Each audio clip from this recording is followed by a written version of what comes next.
You know exactly what you should be doing right now. There's something important waiting for your attention, a task, a decision, a goal you promised yourself you'd start. And deep down, you know it matters. You know it could change your future. But instead of starting, you delay. You check your phone. You watch one more video. You scroll without thinking. You tell yourself, I'll start later. But later turns into tonight. Tonight turns into tomorrow. And tomorrow turns into next week. Then one day, you look back and realize, nothing changed. You're still stuck in the same place. And the most frustrating part? You're not clueless. You know exactly what you need to do. So, why don't you do it? Why do intelligent, ambitious people keep procrastinating, even when they know better? Are you lazy? Or is something deeper happening inside your brain? Because the truth might surprise you. Procrastination isn't a time problem. It isn't laziness.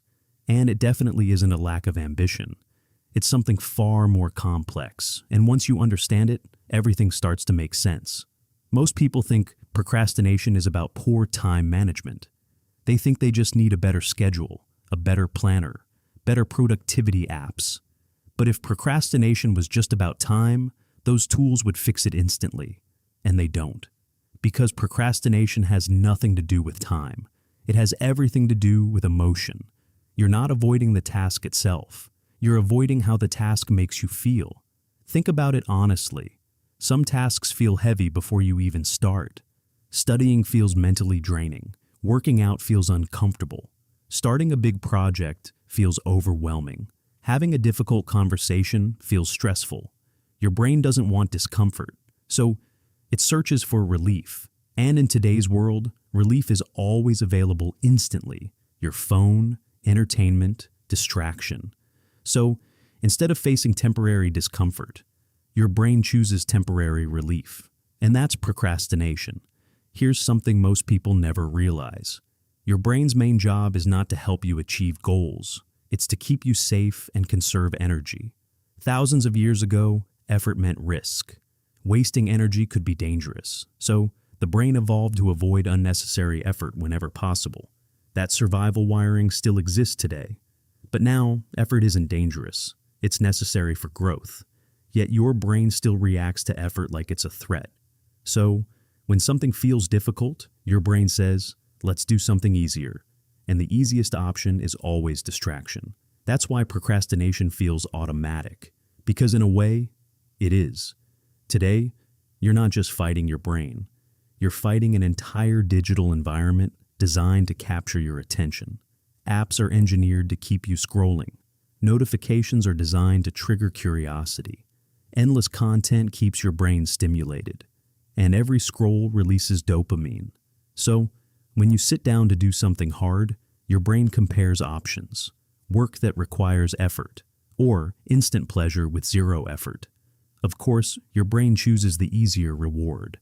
And over time, this trains your brain to avoid anything that feels slow or challenging. Another powerful reason behind procrastination is hidden fear. Fear of failing, fear of making mistakes, fear of not being good enough, fear of being judged. So instead of risking failure, your brain delays action. Because if you don't fully try, you don't fully fail. It protects your ego, but at the same time, it keeps you stuck. Every action you repeat becomes part of your identity. If you keep delaying tasks, you start believing you're not disciplined.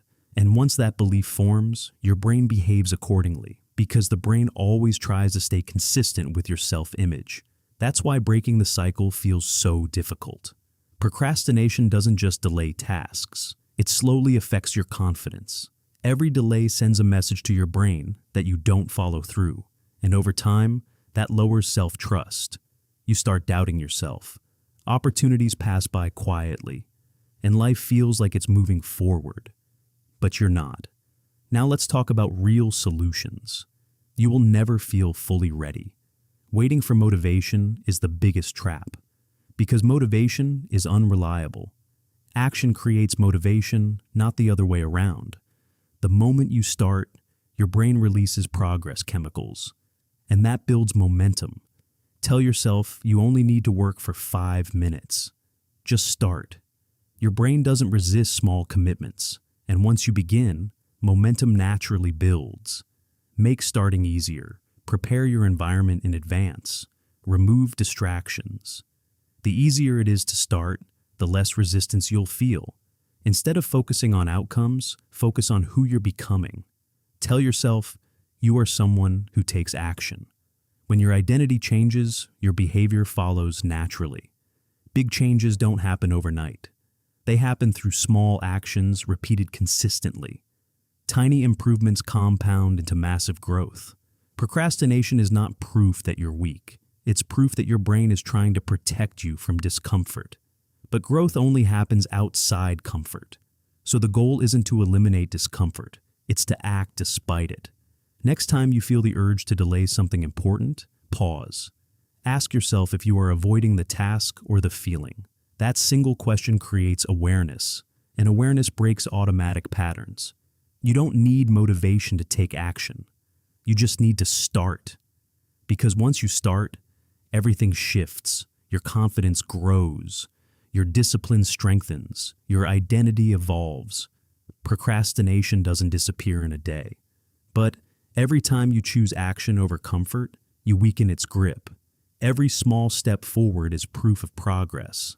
So, start today. Not tomorrow, not next week. Today. Because the life you want isn't built by big moments of motivation. It's built by small moments of action, especially when you don't feel like it.